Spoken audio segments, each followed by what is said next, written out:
Sunnyside City Council to order. You will stand for the Pledge of Allegiance.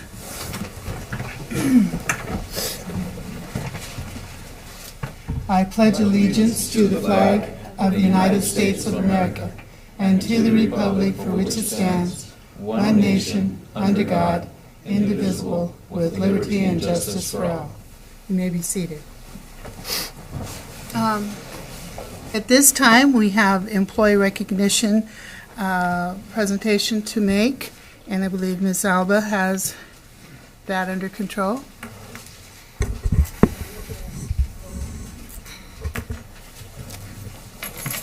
Yes. Sorry. So usually Debbie is on the other side of this dais, and that's and for 32 years she has served our community and the city as a valuable employee. And on August 21st, so we wanted to recognize her with this plaque, and then also invite everyone to an open house that we're going to have on the 21st from 4 to 6.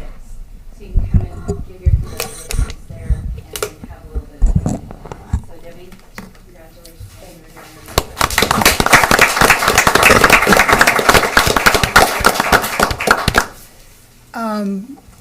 Deb, do you have anything that you'd like to say to anybody?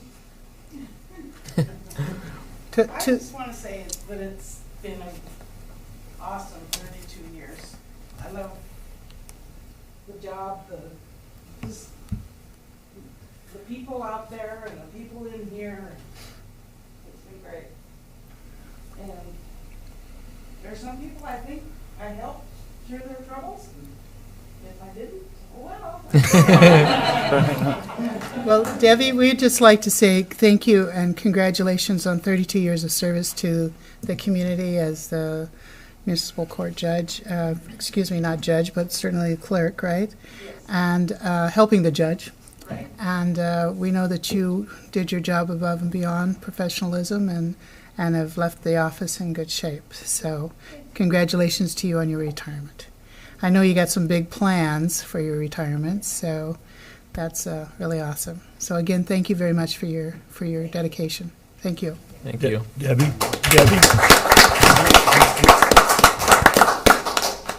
Mr. Strimler has something he'd like to say. Yeah, Debbie, could you step back up here and Elizabeth give you the plaque again? I want to get a picture of that.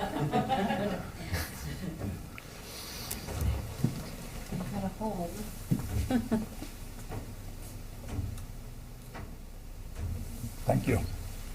Again, thank you very much. Now, I think one of the things that if she doesn't stick around is because she has another engagement, I believe, with the Over the Hill Theater Group. So they have rehearsals tonight. So, again, thank you very much for everything. Appreciate it. Thank you, Debbie. Thank you, Deb. All right. At this point, are there any unscheduled appearances by citizens? Citizens are advised they must limit their remarks to the council to 3 minutes, and the items presented may be referred by council to staff for review and/or additional information for presentation to council at future meetings. Do we have any takers? If you'd step up to the mic and give us your name.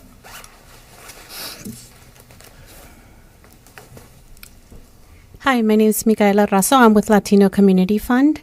And I just wanted to take the time to thank you for letting us present.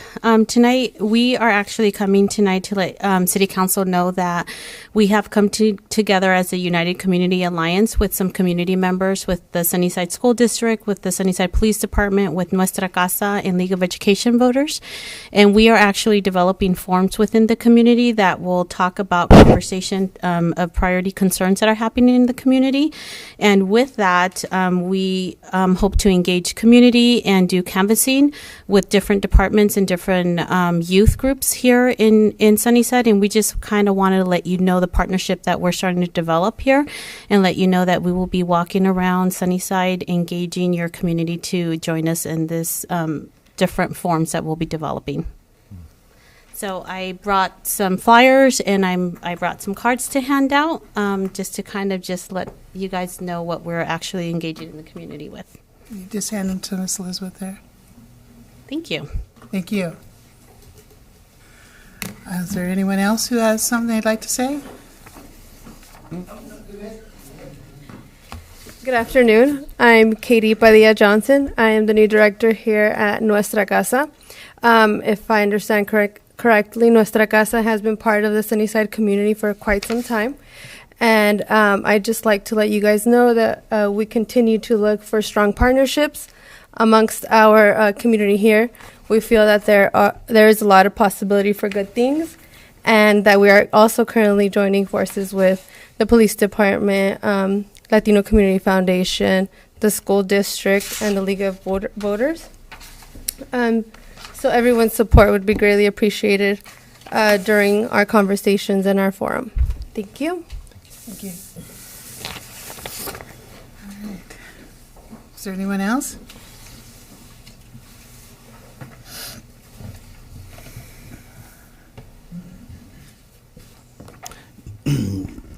David Wren, Sunnyside. Over the last few weeks, I've been listening to a lot of people talk about the gangs and the gang violence that we've had in Sunnyside. And I've heard a lot of people talk about how we have no money to add on to the police force so that we could get them some money. For the last 3.5 years, I've asked to open my marijuana store. A lot of people don't like that, but I've asked. We projected in the last 3.5 years, we have lost $10,878,000. The projected revenue for the last 3.5 years. And take that by 14,000 as the lady from the marketing firm that came in here presented for the chicken place that said that for every $1 million, the city for sales tax would make approximately $14,000. So what we figured out is the city of Sunnyside has lost $150,000, roughly, give or take, plus their share of the excise tax. And I have said numerous amount of times that the excise tax to this date would be anywhere from $150,000 to $200,000. And I have said many times, give half that money to the kid programs, because we don't have any programs in town. We all know that. We may say we do, but we don't. And then the other half to the police department. And throughout that time of the first initial 1.5 years or so, I was told that the police department didn't need any more money. And in this amount of time, the gang task force has been eliminated. We know the gangs are funded by black market. They don't make money legally. So I've talked to the chief last year, about 27 people on a list within about a half-a-mile radius of Sunnyside, has massive grows. Liquor Control Board says, well, we're going to start working on that because they have to wait until they can prove that they're not medical marijuana grows, which we know how the law is, but they can't have 24, 26, 28, or 30 of them, which 3 of them right outside my back door is, and my next door neighbor is Officer Chumley, which I've spoke to him about, and he's basically told me it's none of his business. Okay, so we know that most people shop within a small radius of our town because that's what the marketing lady said. So we know that these people that can't afford to leave town, they're buying their marijuana in town. They're buying it on the black market. That's why the gangs are out there busting their ass to keep their territory so that these other guys don't go around and get to sell weed in their territory. If we all think that that's not happening, we're all dumb because it's not just meth, it's not just heroin, it's not just cocaine. It's still marijuana. They have a very large popularity of youths that they get to go to. It's talked about. My 14-year-old granddaughter has also told me that she readily can get marijuana in the junior high. She's going to be a freshman this year. We talk about it regularly. And I don't have any problems with her because I know she's not going to get involved in it because I talked to her about it. All I know, as I said before, freedom. Freedom is what has made this country great. Please don't take away my freedom. Please don't do that. I have also noticed that many of the stores in Sunnyside, as we closed one down, is selling CBD products all over town. Nothing's done about it. All the little convenience stores in town have pipes at the little kids' level. You go into Safeway to the cash register and Walmart to the cash register to buy your groceries, and there's marijuana magazines hitting them in the face. So if we're all sitting back thinking that we're protecting our youths by not allowing that store to open, we are wrong. Because we have lost to this little bitty town $350,000 to $400,000 in revenue. And I was told by some of the people on this council and some of the people that are no longer on this council that we can drive somewhere else and take our business other places. And, That's your time, sir. all right, thank you. Thank you. Thank you. Okay, is there anyone else who'd like to speak to the council? All right, thank you for your comments. Okay, we'll move to the consent agenda. Does any of the members of the council have anything on the consent agenda that they'd like to have removed at this time? If not, is there a motion to approve the consent agenda? Move to approve. Second? Okay. Are there, does anyone object? Hearing no objections, all those in favor signify by saying aye. Aye. Those opposed, same sign. The motion carries. And just for clarification, that was Mr. Henry made the motion? Yes, ma'am. And seconded that, Mr. Restucci seconded. That is correct. All right, thank you. I just wanted to make sure we had that. Moving on to the active agenda, we have before us a consideration to authorize a promotion of one patrol officer to sergeant. Mr. City Manager, would you be so good as to discuss that? Madam Mayor, Council, ladies and gentlemen, as you recall, Chief Escalera presented this to you at our last meeting and again at our retreat. And what he wants to do is establish a street crimes unit, and he wants to promote one officer to sergeant to oversee this. This will be a total of 4 people in the unit, with one being a sergeant. He's not asking for additional manpower at this time. He wants to take the 2 people that he has working the power shift and then take 2 off of each one of these shifts, and then that will comprise one will be a sergeant. So with that, I'd allow the chief to discuss it. I think he's got a better written plan up there for you to talk about it. So we're here to ask for a sergeant's position. Well, good evening, Madam Mayor, City Council. Today I'm just basically reiterating what we discussed over the last 3 weeks, and what I've been talking about probably the last 2-3 years now is basically developing an unencumbered force to take care of some, basically address some criminal activity that the guys on the ground are not able to do. So what we've come up with is that we are able to make it happen with 3 officers, but the 4th officer, we certainly need to have that person as a sergeant. We do need accountability. We do need to have those folks in place in order to make this a sustainable group, not just a couple guys going out there to do the job and, it lasts for, a year or 2 and then we switch guys again. It does need to be sustainable. It needs to be accountable, and it needs to be effective. So my request today is basically what I've requested 3 weeks ago, and I'm requesting that council take action on approving funding for a street crime sergeant without acquiring any new FTEs in 2018. And we'll kind of show you how we can get to that point without actually spending any more money by hiring this year, but perhaps next year, so we might have to readdress that. Next, the history. Sunnyside, for the last 8-9 years or so, within the last decade,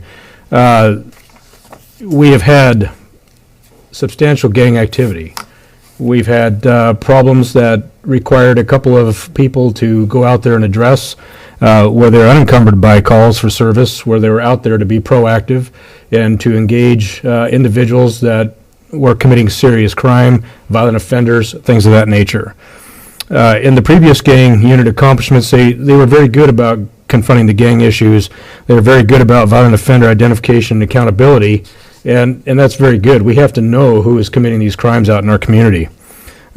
We also need to develop our viable sources of information, and they were good at that. They did a great job. Their high prosecution rate, they wrote some good reports, made some solid arrests, and we put some people in jail. And we were able to calm some things down in our community for quite some time. The challenges to that is that we didn't have direct supervision over this unit.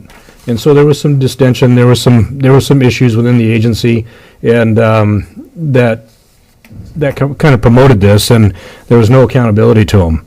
So there was some minimal accountability. There was a lack of communication between what the guys were doing out there on a proactive schedule as to opposed to the guys that were working reactive. There wasn't a lot of communication between the two. Operating outside the city limits of Sunnyside is normal for those types of units to do. Anytime that you're operating in an unencumbered force and you are pursuing violent offenders, serving warrants, you're tracking down drug activity, weapon activity, prostitution, things of that nature, oftentimes it's going to lead you outside of the city limits. That's normal, and that's okay. However, if you're doing it on a continual basis without accountability and no one knows where you're at, they don't know what you're doing, that's problematic, and that becomes an issue. And that's what I don't want with this particular unit. I do want somebody that holds them accountable and the communication enhanced. So that was one of the issues that was kind of a major thorn in people's side. The reason why we dissolved that was in 2015 is we were very understaffed, severely understaffed at that time, and so I had to take those two and put them back in rotation. And putting them back in rotation, we were able to put them either in patrol squads or the 3-3 shift, which we consider as a power shift. And so that helped us stabilize until we were able to stabilize and get some people hired and bring us up to 29 where we're at today. I believe we're authorized 31 personnel. We haven't been funded for 30 or 31, so we do operate with 29 people today.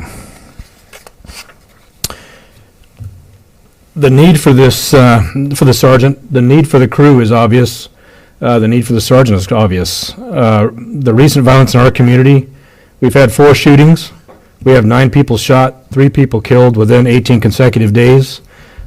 We've had, and to break that down a little bit tighter, we had 3 shootings, and we had 2 people killed within 13 days. And so that's a lot. That's a lot for this little town. It makes headlines around the community. It makes headlines, obviously, throughout the valley and eastern Washington. And I received some phone calls from colleagues from around the state going, what's going on down there? And, we tell them what's going on down here. But we've seen this before. We've been here before, and that solution is to get ahead of it. And that's what I'm asking for today, is the means to do exactly that. And to get an unencumbered force out there and move forward and get ahead of this problem before it overtakes us and it becomes a lot more costly for us to defend and to quill. So we don't want that. The increased gang activities, there's obvious indicators of future violence. This thing is not over, I can assure you. There is a lot of territorial markings, a lot of tension in our community. There is, when you have a chaplain that's asked to come pray for a family who just lost a loved one in this gang violence within the last month, and that chaplain drives into their home and they're met with 2-3 guys with rifles slung on their shoulders and stopping them at the driveway, identifying who that person is before they let them in the driveway right here in this community. And when they walk into that, when the chaplain walks in to actually pray with the family, he is also escorted in with armed people. And it's all out. It's all out there. It's not sequestered. It's out there. And so graffiti, increased gang presence that we're seeing out on the street, it's definitely there. And it's basically just an indicator that's telling you that they're out here again. And we need to get ahead of it and not be a reactionary force, but a proactive force in order to get in front of that. So that's where we're at currently. We do have solutions. I've been working on this for quite some time, and the street crimes unit is the way we're going to handle it. That's one way. Neighborhood policing is another. And so I'm going to have Commander Chrisman discuss about the solution and the benefits of having both the street crimes and the sergeant implemented in that crew. So what we're looking to do is add one sergeant, as Chief said, to the group of 3 officers to make a team of 4 people. We know that these are complex, very high risk, high liability operations, and without a supervisor, we feel like it's just not a good environment to put those people in. They need direct supervision, not divided attention from a patrol sergeant or someone who's doing it part-time or part duty. They'll be dealing with a lot of clandestine operations, sort of undercover, in the cover of darkness, potentially in unmarked vehicles, watching targeted areas. There'll be execution of search warrants. Search warrants have become a legal issue for us as far as getting them authorized by a deputy prosecutor or prosecuting attorney for the county. It goes through a series of vetting of those documents before they ever make it to a judge anymore. The days of just taking paper to a judge and asking for a signature is gone. It doesn't exist any longer. So we need a supervisor to look at those and make sure that those are ready to go in front of the prosecutor. We'll be looking at high-risk entries into buildings that require immediate supervision. Again, not divided attention from another supervisor within the organization. Also, asset seizures, which migrate into forfeiture cases and hearings that would go in front of a judge as well. So all of these things require a great deal of paperwork, a great deal of supervision, make sure that all the I's are dotted and the T's are crossed in order to make sure that they're successful. These men or women are also going to be our agents of crime-free rental housing, which has, as you know, a lot of hoops that have to be jumped through to make sure that we're doing procedurally the justice is being served.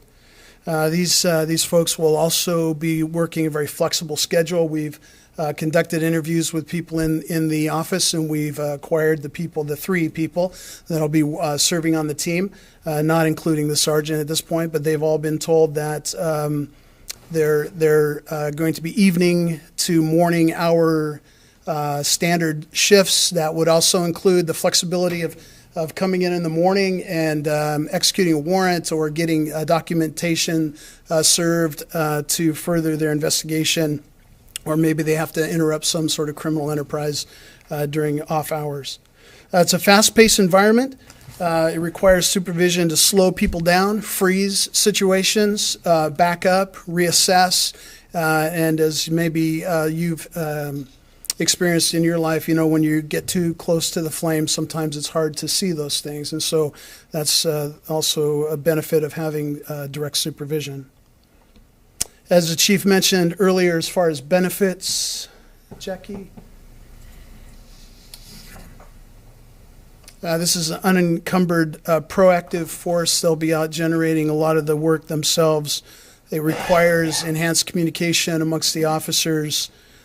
We expect impactful results from their work and suppression of organized crime for all intent and purpose, those threat group suppression. This is targeted enforcement. We're looking specifically for those people who are disrupting the peace of our community and trying to enter into criminal enterprise. There'll be a focused deterrence of organized gang activity, and also the casework will be very focused, geared towards disruption of crime and then ultimately prosecution of those crimes. All of this is under procedural justice with regards to the accountability of our team, and we understand that, and that's why we feel so passionate about having the direct supervision of a group like this that has that high risk, high liability sort of complexity to it. All of this is geared towards building community trust. That's it. Our community has reached out to us. They're not happy with the current situation, as you may know from your constituents.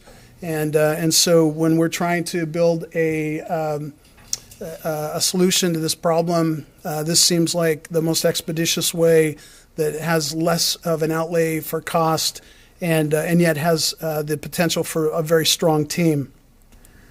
Because we know from talking to our people that our citizens want a safe place to live, work, and to play.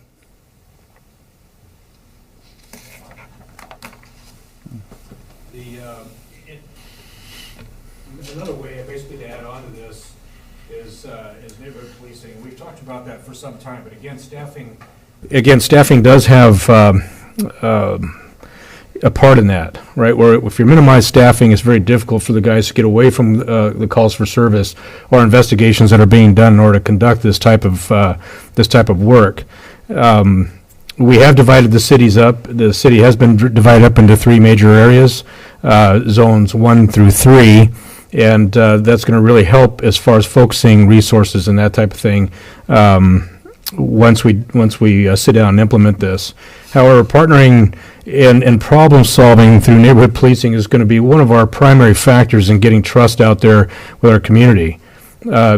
Because we have an unencumbered force out there that would be running and making the and being proactive in the work that they do, you do need those. You need a police department that's going to go out there and talk to people that we're not reacting to a call. You know, we're not being reactive to a call. We need somebody that's going to be out there that just pulls over just to say hello and find out what's going on in the communities. Those are grassroots contacts. Those are grassroots. That's just grassroots remedy is what that is. People in the neighborhood will tell you what's going on in your neighborhood eventually, but you got to take that step forward and you got to get out there and say hello. And we as a police department, because we are authority, we have to make that first move. And this is how we're going to do that. Promoting community trust is our number one goal. Empowering our community to solve problems and making them, engaging them in the problem-solving process, that's huge. They have a lot of great ideas. They have a lot of resources. But ultimately, they have tremendous information that they're ready to share with you, provided they trust you enough. Identification and triage of activity is something that we would do to the neighborhood policing level up to street crimes. Street crimes would be there to be a portion of their resources in order to take care of business in certain aspects. But they're going to identify the criminal activity, then they'll engage it from its seriousness down to the most minimal activity that they have in a neighborhood or a business district or in a park. We're going to prioritize our actionable response. A lot of that is just moving forward. It's just we can't be everywhere at once. They don't work 24 hours a day, 7 days a week. So they are going to have to prioritize, but they're going to have to create action everywhere they go, and that's going to be very impactful for our community. We talked about resourcing there, using street crimes, patrol, code enforcement. We'll be using lead task force, at times federal partners when we need them. That's a good push forward. Once action is implemented, then results and follow-up. It's very important that we connect with the community, let them know what we have done. People like to know that. People like to know, what happened down the street, and we do owe it to them to let them know what happened as best that we possibly can. The next slide is our current organization, and what you see there is you see our commission staff. You're going to see patrol here minus your SROs and your detectives, and what you have there, and minus the command staff and myself, you have 20 patrol officers out on the street. Okay, so you have 4 shifts there. You have A through D, and you have 4 officers down at the bottom of that organizational chart. And so what we're doing there is we're taking those 4 and we're turning those 4 into the street crimes unit. That's that unencumbered force. So one of those 4, not those 4 in particular, but department-wide would be eligible for a sergeant's promotion. So somebody within our commissioned ranks, to even include detectives and SROs, are eligible for that sergeant's position. So once that person is promoted, then the only hole that we would have to fill is within the ranks, and it's relatively covered as is. So we don't have to hire in 2018 to make this happen. We've already got that extra person out.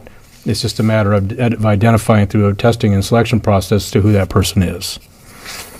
The next slide is the proposed organization. It shows your 4 shifts, shows your 4 shifts, and then your street crimes crew is your 5th. And the street crimes is that unencumbered force. It is the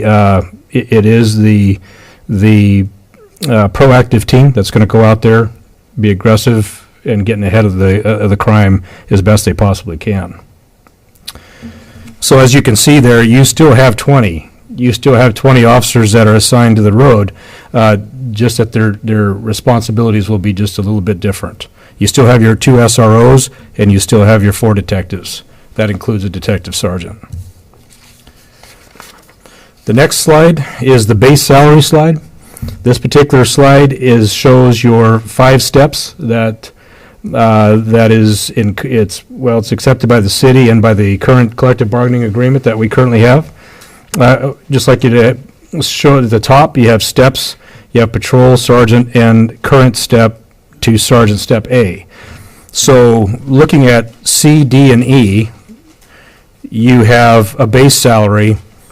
And that base salary, all those base salaries and the percentages that you see on the far right is conducive to the percentage or the difference in the percentage between step C in sergeant step A, step D in sergeant step A, step E, sergeant step A. So you have 14% is the maximum that you'll pay on an annual basis, and 5% is the minimum that you'll pay on an annual basis. So it depends on who would get promoted. Theoretically, there is somebody that possibly could get promoted out of C step, but more than likely you're looking at D and E. Those are the 2 steps. The next slide is the cost. You have annual, monthly, in the pay cycle. So annually for a step C patrolman to be promoted to step A sergeant's wage, you have an annual cost of $9,500. You have a monthly cost of $799.18. A patrol officer to be going from step D to sergeant step A is $6,500 a year, $545 a month, and from patrol step E to sergeant step A is $3,300 a month at $3,300 a year, $279 a month. So again, my request is for council action this evening. I'm requesting that you approve funding for the street crime sergeant without acquiring a new FTE in 2018. Thank you.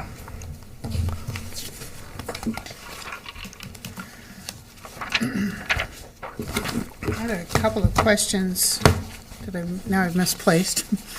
It had to do with the business of empowering the community, and you talked about working with the community to create trust. Is that any way going back to anything to do with like block watches, that sort of thing? You said you divided the city into three zones. In the past, we've done community block watches, and those have proved to be pretty good about people turning in information when they see things. Is that anything to do with what the street crime unit will be working towards? You talked about community trust, so I'm just wondering if that's one of the items. Yes, patrol in general will be working with neighborhood watch, and street crimes obviously will be a part of that. Neighborhood policing will be a part of that. There is a lot of interest in engaging in block watch programs, so that will certainly be established. Another thing that I just thought of too. Now, the one sergeant and the 3 officers, who are they going to be? Who is that sergeant going to be reporting to? The sergeant reports to the operations commander. And that is that's Commander Chrisman. Yes. Mr. Chrisman. Okay. Okay. Council, any other questions? I have some. Any questions? Go ahead, Ron. Who is first here? Would Mr. you have Strumler? some? Yeah, I do, but go ahead. Go ahead. I want you to go. Okay. Okay, Mr. Francisco. So the couple questions that I have, actually, our budget for this year is pretty much done already. So we already approved this budget for 2017 back at the end of 2018, correct? Wrong year. Right. So we approved 2018 budget back in 2017. So I love to revisit this in our budget that we're going to have at the end of this year to try to see if we can make it work. I do see that it doesn't seem to be a whole lot of expense. My other concern that we have is basically once we get into the union contract with a new sergeant, there's basically no going back. And if we ever dismantle this was street crimes, the name of it, then we're gonna be stuck with an extra sergeant that we're gonna have to be paying that higher salary for, basically doing patrol. So those are a couple of concerns that I have at this point. And it looks like the commander that's currently being, or it's going to be reported under, he already has, was it four sergeants under him, plus code enforcement, plus SROs. So that's going to be pretty hefty load of individual reporting to the command operations division commander. So I don't know. It seems like it's getting too much work for one individual, and then at that point we're going to be asking for another person to kind of split a I get my titles right here, co-commander to help with that, and then that's going to just snowball into more people. The structure that we have now, I kind of like the fact that we have the power shift to be able to fill in those different places that we have, people calling vacation, sick, and different items. We have enough coverage out in the streets. So that helps us have, obviously, that visibility on the community, have patrols and different parts of the neighborhoods that we definitely need to be out and about and looking at different potential crimes happening out there. So visibility is a big thing for me, and I think having that additional body in those power shifts helps that part of it. Again, I will preferably have, if you guys have a street crime, I guess my question is, what do the detectives do then? If we're going to have another whole body doing investigations, warrants, and everything else, then what do we need detectives for? The detectives are solely reactive. They are not proactive. So detectives work sex crimes, they work major crimes against persons, things of that nature where it's extremely, extremely consuming. So they would have absolutely no part of actually they wouldn't have time to even address the street crimes issue. Street crimes will go out there and work on their own. They're going to be pretty self-sufficient. However, some of the things that they're going to turn over, just like we've had on these homicides that we've had in the last month, those guys are the ones that are charged and tasked with hunting people down that we need to bring in for questioning and things of that nature. So once that is done, that is turned over to detectives. So they are strictly reactive. And when they become, even when they're called out to major crimes, they are the ones who take on the majority of that investigative load, and they're pretty much done. They are absolutely inundated at that point. And so that's where a lot of the overtime kicks in. They have tremendous amount of follow-up to do, and meetings with prosecutors and judges and things of that nature. So it'd be extremely impractical, and it'd be unsuccessful for them to work, actually for detectives to be a street crimes unit. That's just not what they do. What about having the street crime unit report to the detective sergeant? Because it seems like they're going to work hand in hand. One gets the arrest, the other one does the final investigation. It seems like that's a pretty cohesive team that they should be working together, knowing one person's going to be the proactive, one's going to be the reactive force. So it seems like that's a logical place for them to be at. Plus, it gives less, for the commander in charge of that group, less to oversee. So again, these are ideas. At the end of the day, this is going to be your decision and our decision to approve or deny the funding piece of it. But it seems like it's a little heavy towards one commander, and this detective sergeant potentially, get that team together and do the reactive and the proactive piece together, and instead of having to hire another or create another position for this street crime sergeant.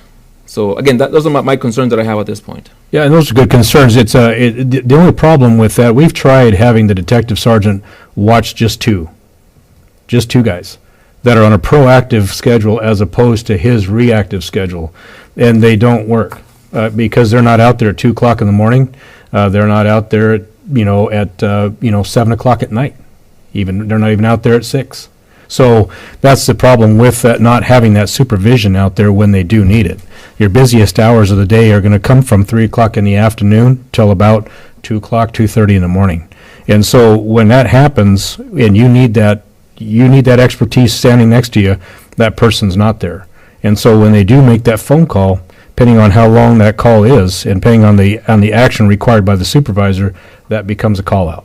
And so now we're looking at that overtime issue. And so when the sergeant is with these guys and they all run together, they work together, they investigate together, that sergeant is right there. And so that sergeant's with them at all times and is also part of the crew, part of the surveillance details, parts of all the things that need to get done. So that immediate supervision is extremely important. But as far as what you see there, we have really showed just the commission side of the house in the sense that you're seeing patrol, you're seeing SROs, you're seeing all those folks, and they all have respective supervisors that are direct reports, right? So your direct reports go to the sergeants then are direct report to the commander. So the commander basically has 5 sergeants.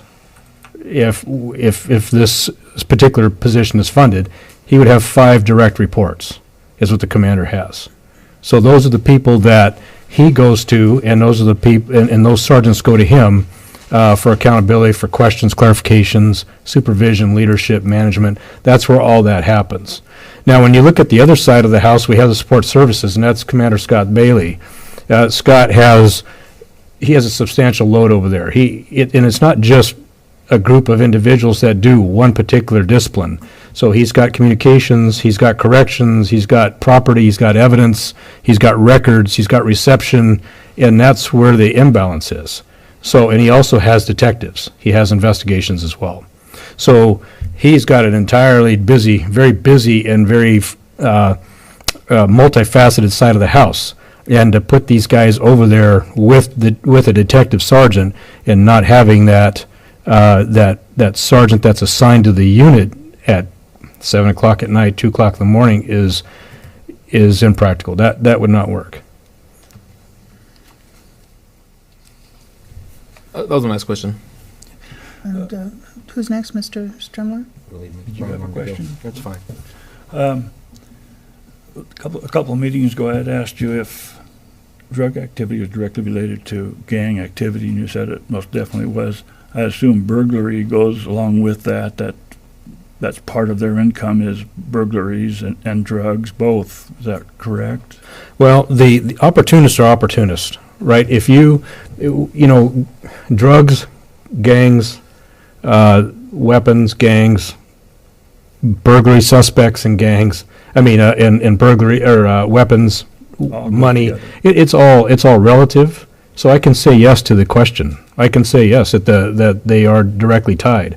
But I can also say that to a group of individuals that come from out of town that aren't gang related at all, and they hit burglary after burglary after burglary, right? They hit they hit commercial properties, they hit residential properties, and they work as a team. Generally, it's several people that commit the majority of burglary crimes against property type issues, right? That's what you have. So I can say yes to that, but you have more than one security threat group in this city. You have multifaceted security threat group in this city. One of our major ones was a group that traveled from state to state to state, and they traveled and they focused on the interstate corridor. And if they see a major store like Walmart, Target, things of that nature, they pull in there and they just go to town in there. And they steal thousands amongst thousands of dollars before they leave our community. And once they have completed that, then they take off. They go to the next community. But when you look at where they live in Wyoming, right? So it's not a gang-related issue at all. It's a threat group that we have to deal with that's transient. And so we get the same thing here. Some of ours come from Yakima, come from the county, come from Tri-Cities, but they do target communities such as ours. Do we have a fingerprint reader? Out on the field, no. But in the office here? We do have a fingerprint scanner, yes. So if somebody comes in with a set of prints from burglary, they can scan it? They can scan it, but they can't read it. How long does it take to get a reading on it? That just depends. We send that to the state ident section, and so depending on when the state gets it, you might get it back in a month. It depends. How long, a month? It could be, yeah. It just depends on the workload. It could take quite some time. The problem I've had, and I'm not the only one that has had this situation. Last September, we were broke into. They got a good fingerprint, and I was told it was going to be 6 months. Oh, that's. And then there was someone on Yakima Valley Highway had the same thing. They had a video of the surveillance camera, and the person that broke in was from next door because they had trouble with him in the past. And they were told they couldn't use the video. They had to wait for the fingerprints to come back, and that's 6 months. Yeah, that's highly possible. So I guess my question is why YSO has a fingerprint reader and they got 2 technicians to do it, and they said they'd be willing to help. So why have we not contacted them? I don't know. Did they? Who did they tell that to? Pardon? Who did they say that they would be happy to help to? YSO. No, who at YSO told this person you're talking about? Is it you? Chief Criminal Investigator Udall told me that they would let them know if they could be of help. Oh, okay. I didn't know because he hasn't contacted me. Okay. So that's what I guess that's what I'm asking is where is that statement coming I guess from? that's part of my frustration. If we get burglaries and we're told we got to wait 6 months, Yeah, that's the person commit another 100 burglaries before you know who did the first one. absolutely. And I think that's a huge issue that has to be addressed first.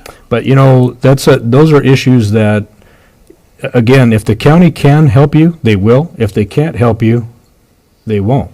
And if they say, you know what, it might be 6 months before we get it, we have our own to deal with, or we're dealing with, Ellensburg and everybody else that might be using them, yeah, that's possible.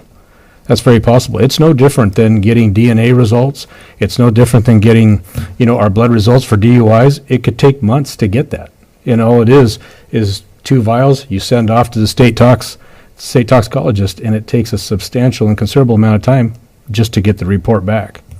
So that none of that is a certainty. All it is all dependent on the schedule over at the state ident section.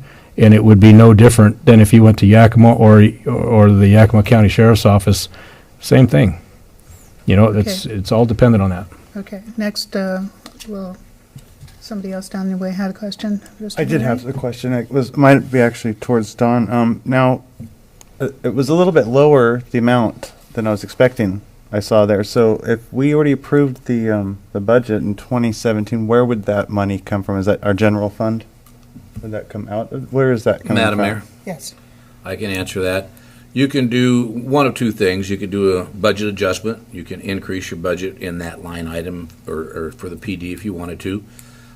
You do have your public safety tax you could increase, or you can get it through a vacancy savings.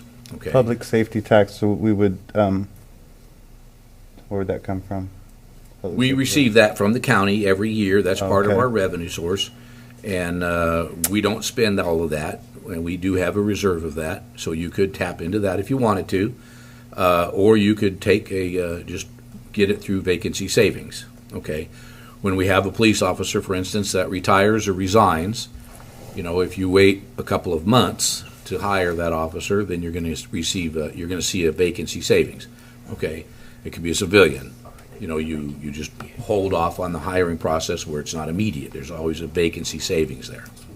There was another part to that. You said that it would raise to the sergeant, but in 2019 they're looking to hire another police. Was that what you Escalera said? Because Madam Mayor? now, Yes, With your please. permission. Yeah. Yes, sir. They did discuss at the retreat a hiring practice over the next 5 years. okay. So the chief believes he needs some additional manpower, and so that was one of the suggestions he made at the retreat. Now, whether that's going to happen or not will be entirely up to the budget process. And Then you that guys. was my final question. Correct. Is the budget is coming out here, correct? That's correct. We've actually started that. It's August, and we start going full bore on that in September. So we'll be coming forward here pretty quick. Okay. All right, Mr. Restucci. Madam Mayor, I only couple of questions. First, Chief, as a member of the council who approved the gang unit, and then as a member of the council, when you came to us and told us you wanted to disband the gang unit, you brought up the direct supervision and the minimal accountability issues. I'm wondering, how are you planning on, obviously you have a sergeant that's going to take care of that, but how are you planning as a command staff to be able to monitor that as well as report to council? Because if we bring up this unit, I really want to make sure that council's getting regular briefings on their activities, and not necessarily, they could be sanitized briefings, Commander, I understand. Yeah. Yeah, sanitized briefings is all that you should receive. Because of the nature of the investigations that they do and the work that they do, accountability is no different than our field sergeants today. However, the accountability with the sergeant that we would have as a street crime sergeant, would have to communicate with the field sergeant, whoever that day shift sergeant is or the night shift sergeant is that comes on in the overlap, that will be enhanced right there. So that's a portion of the accountability, is that they will all talk. And that's something that hasn't been done before. Then that particular sergeant reports to the commander no different than the other sergeants do. Okay, so there are those one-on-ones, there are also those discussions.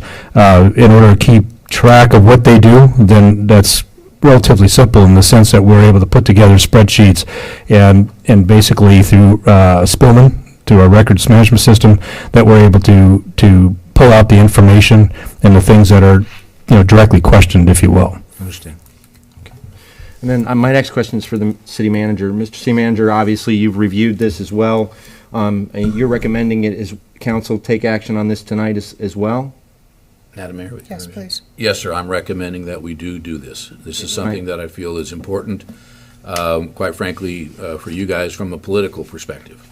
We've had an uptick in gang activity, and the community wants to know what we're doing about it. So I think this is a good solution. I received a phone call from a parent of one of the recent victims and talked to the gentleman at length. And I was amazed at his poise, actually. And his question was, what are you doing about it? So that another family doesn't have to go through what I just went through. And he doesn't want his name mentioned for fear of his family. Okay, this is still an active situation, he feels, and quite frankly, he didn't feel fear for himself. He feels fear for his wife and children. And so I'll respect that, but it was one of these last shootings that we had, and that's his question. What are you doing about it? Are we aggressively attacking this problem before it gets out of hand again? And obviously, the loss of a child is out of hand.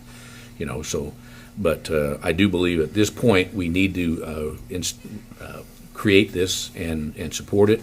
I believe we can do it with the manpower we have.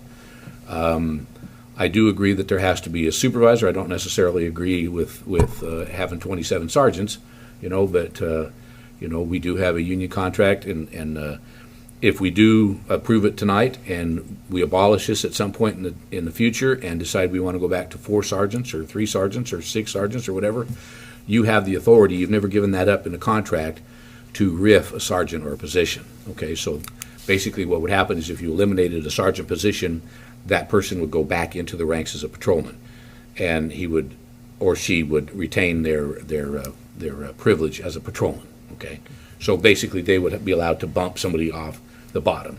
Anytime you RIF, you're going to lose it. The person that was last in is the first out.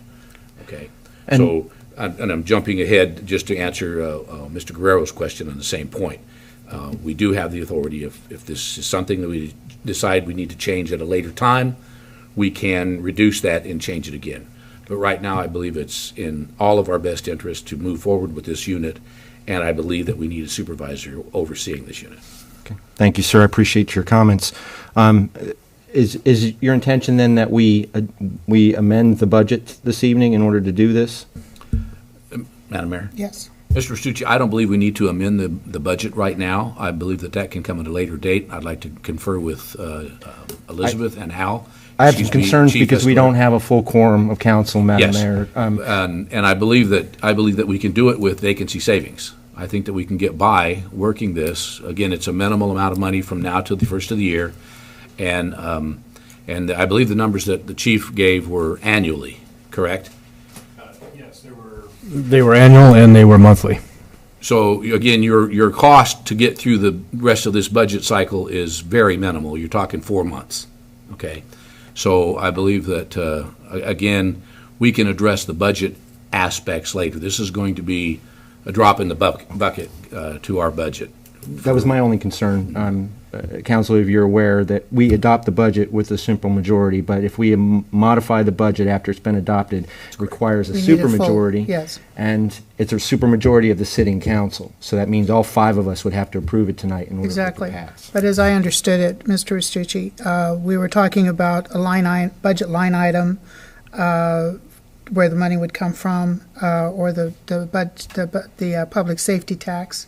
But I believe the vacancy savings is probably where we're going to be able to take that money from, in which case it's within the police department's budget currently. Currently, correct. So we Yes, wouldn't Madam have to Mayor. make that particular judgment. I think that to approve the funding is within his budget. And what we're basically being asked to do is to just fill that position as a sergeant, if I understand it correctly. That's correct. And Madam Mayor, if I may. Yes. There's going to have to be a selection process. So we have to go through civil service because this is a promotion. So this is not going to happen September 15th or 16th. This is going to happen probably in the middle of October. Excuse me. It could be September 15th. I'm lost a month. It's not going to be happening this week or next week. We want the unit to start right away. We're going to start it with 3 people and then go through the process. So you're going to be mid-September at very earliest before you have a sergeant. Okay. Any other questions? Yeah. Mr. Strumler? You were talking about they'd sometimes be early morning, sometimes late at night. The union contract requires a 30-day notice. So that's a long time out to change schedules. It is, and what happens is, in order for these guys to be a part of this crew, they have to waive that. So that is something that Would that be amended to the contract? not to then? the contract, to the individual. Pardon? So not to the contract, but to the individual, because it doesn't apply to everybody. It only applies to those that are affected. And so what we would end up doing is writing it in, and we would write an addendum to that, and it's basically an agreement between the union and the city that allows them to do that without recourse. Madam Mayor, if I may. Yes. Mr. Strimler, also, we did this with the gang unit. They worked a variety of schedules and times, and they adjusted those. And this would be through an MOU between the union and the city. And I can't imagine they're going to say no to it. Would our attorney be involved in that, I assume? Not normally. I wouldn't usually get the attorney involved in a simple MOU to change to get a particular unit to adjust its schedule voluntarily. I guess my concern is what if, say, 5 years from now, they get dismissed or they quit, either one, and they come back and sue the city, well, and claiming it was an improper contract or an improper agreement, and now they want overtime for all that extra time. Madam Mayor, I don't believe that's the case. It's a union contract. It's not an individual contract. So once they vote on it and ratify it, there are some people, anytime you have a union, you have people that vote no, okay? And you have a simple majority votes yes, they ratify the union, and you have to live with it. Well, and that's why I That's the asked conditions if this of would be, employment. if this would be through the union, and you said, no, it'd be an individual. I just can't see that happening. Yeah, that I can't see that either. The MOU does cover what they're willing to do. If they're no longer willing to do that, then they'll leave the unit. So it is targeted at the individual more than it is the contract. Again, it doesn't affect everybody, so it won't change contract. But that improper contract that you're discussing, I mean, if it's up to Mr. Day, but we want to send that out to the city attorney. That's fine too. I mean, he can look at it. There's no harm in having to do I would have that. concerns about that myself, because I've known businesses that had that happen. After they leave, here comes a big lawsuit for all this overtime for the Right. last 15 years, and it wasn't even authorized overtime. They just did it. And I was just going to add, Mr. Strembler, one of the caveats to being accepted to this group was that question, are you willing to work a flexible schedule? And of the people that we interviewed, one of them actually dropped out as a result of that. They said, well, I'm not ready to forfeit my fixed schedule. And so they excluded themselves from the process. So everybody who's gone into it has been very transparent from the start that it'd be a very flexible schedule, work nights, days, weekends. There may be certain times you'd be called in, and they're aware of that. And I'm sure that everyone that we have on the group right now would enter into an agreement of some sort to try to take care of your concern. Okay, thank you. All right. So, Mr. Restucci. Madam Mayor, I would move to authorize the promotion of one patrol officer to sergeant. I got a couple more questions before we get to that stage, if you don't mind, Ms. Mayor. We need to have a second at this point, and we can discuss it under debate, sir. Okay. So may I have a second? I'll second that. Okay, any debate? Mr. Greer. So the question I see right now, we're doing about what our overtime budget's about what $250,000, I believe. I think that's what we budgeted last year. That's not about right, Ms. Alba. Do you remember? 150, wasn't it? Remember? I couldn't tell you. Okay. Line item. Yeah, we're in that 250 range, I'm Okay, sure. I think that's about right. So it's about 250. So right now, the bulk, bar these last few major incidents that we've had, obviously the death of a person is a major incident for me. In the past, what has caused the most overtime, from what my recollection is patrol fill-ins, people out on vacation, sick, and we need to have obviously bodies to cover the streets. So right now, we'll be reducing 4 individuals from being out doing patrols. So what's your prediction, I guess, for overtime based on having to have fewer patrol individuals out on the streets and having this condensed group on the street crimes? Because obviously they're no longer be doing patrol. They're not going to be focusing just on the proactive piece of crime, basically. So are you planning to keep the overtime under control, or how? That's one of my concerns that I have as well. Yeah, we're always trying to keep that's always a primary point is keeping overtime under control and to a minimum. However, I can't guarantee that it's not going to go up and beyond the budget. That I can't do. And the reason being is depends on, you also have to keep in mind that once these guys start going, they're going to be addressing crime that has always been there, but it hasn't been addressed. So that's going to stimulate issues. That's going to stimulate a caseload, and a caseload will eventually stimulate overtime. So I'm not going to say that we're going to be able to keep it under every year. That's not possible to do. We are going to be addressing things that are currently out there that just are not being addressed. So we're going to take the Band-Aid off the wound and deal with it, and that's exactly what's going to happen. But as far as the increase, I couldn't tell you what an increase would be. We have done a very good job of managing that overtime. We've done a very good job of keeping it. In last year, we just came in well under overtime last year. But it does, like you said, barring incidents. We have the incidents that we had in that within 18 days was 200 hours of overtime, minimum. We have a minimum call-out, a minimum response, and a minimum of 200 hours of overtime in that block of less than 30 days, or in 18 days. And so, and that doesn't end, because you still have deposition hearings, you still have court, you still have things of that nature that will come a year, 2, 3 years down the road, where that overtime is going to carry over. Well, I guess my point being is obviously we do one little thing to the budget, one little thing to our org chart, and it just opens up Pandora's box sometimes, because obviously now we're talking about potential overtime fulfillments for depositions, court, and everything else. So again, it might seem like a mundane action for council to just say, okay, yeah, approve another sergeant, no big deal. It's within the same body, but that little decision that we make, it just creates a way bigger picture that most individuals don't understand.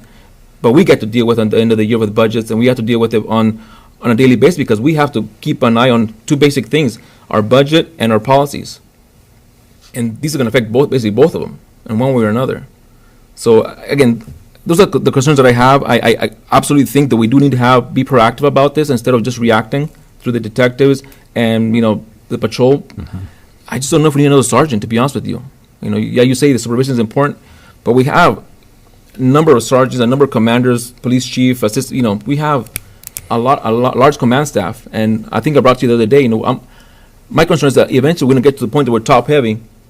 We have so many sergeants, so many commanders are behind a desk doing paperwork, but there's nobody on the streets actually fighting the crime and issuing tickets and dealing with that kind of stuff. And one more sergeant is getting us closer and closer to that level that I'm concerned about. I think that, operationally, I have testified many times that we're understaffed in the city. And We really are, because of exactly what you're describing right now. And the sergeant's job, unfortunately, has administrative duties that are assigned to that position. So they do have to sit behind the desk, and they do have to write up things, even as mundane as a job evaluation. And that takes time when you're having to do that for 4 or 5 people that are under your command, and you have to sit and write those things out. And at the same time, they get a big bar fight, and he has to leave that, and he has to come back to it. And then he has to leave for a major domestic, and he has to leave for a seizure of a child. So there's tons of interruptions, and we can go all day with those. But ultimately, I think that what we're doing here is we are promoting something for the city, and it's going to be, and that is getting ahead of something that could really cost us a lot of money in if we don't address it today. And if it's something that we are trying to keep control of, we need to invest a little bit to do that.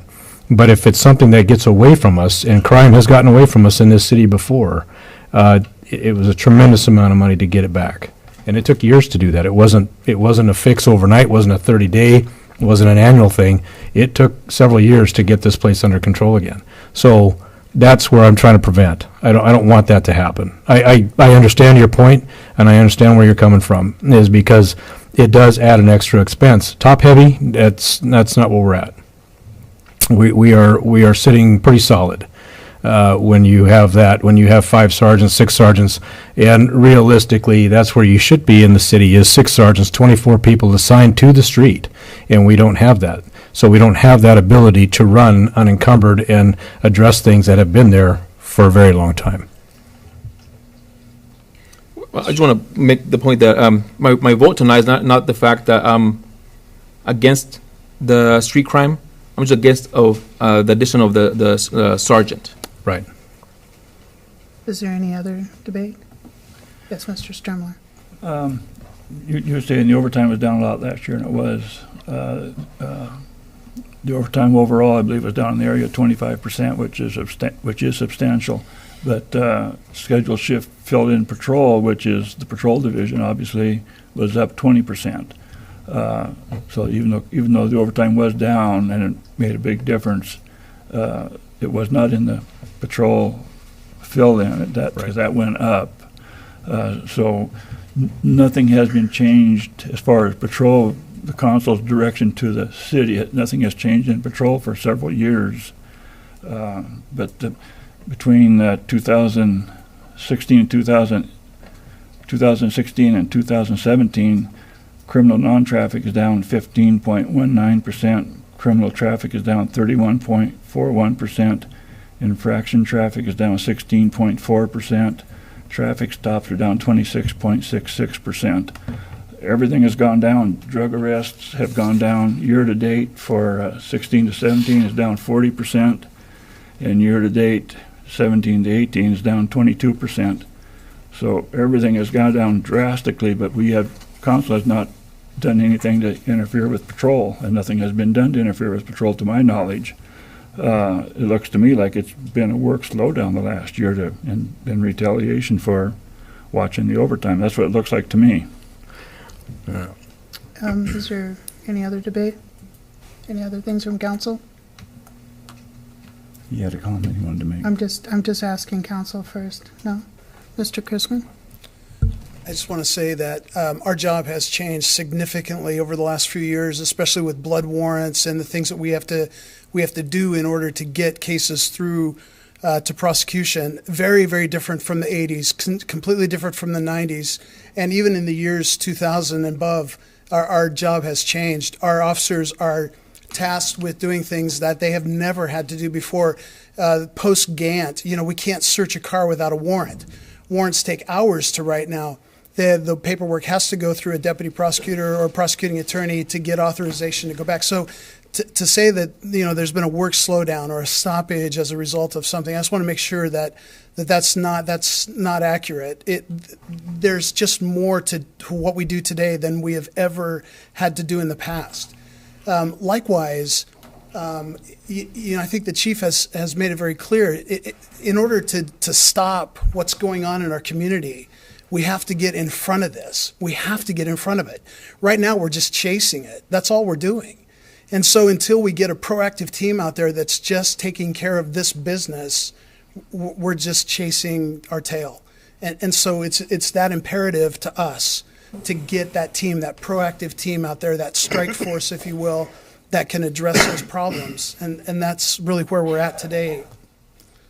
I just want to make sure that if we can answer any of those questions, our job is completely different today than it was even 5 years ago. And I'd like to add on to that. It's the patrol film that you're seeing there in last year, even in this year, we have faced FMLA. So we had one full crew, a sergeant plus 3, that were out on injuries, and for extended periods of time. I mean, for long periods of time. We had 3 officers that all had children in that time frame, and they took 12 weeks apiece. That is substantial. That is months off, right? That is substantial amount of time off, and that is something that you cannot deny. And it's just FMLA. So patrol fill-in has to be a part of that. Staffing, understaffing is something that, again, we keep coming back to that, and you'll never have a department big enough to fill in, right, for those things. You can't. I mean, nobody has that. That's out here in any of the cities or counties or the state. It just doesn't work. But can you reduce and minimize some of that by increased staffing? Certainly, absolutely you can. FMLA, I don't remember how many. I think it was five to six people that we had out, and you have to fill the holes. We can't go out there and cut that kind of service.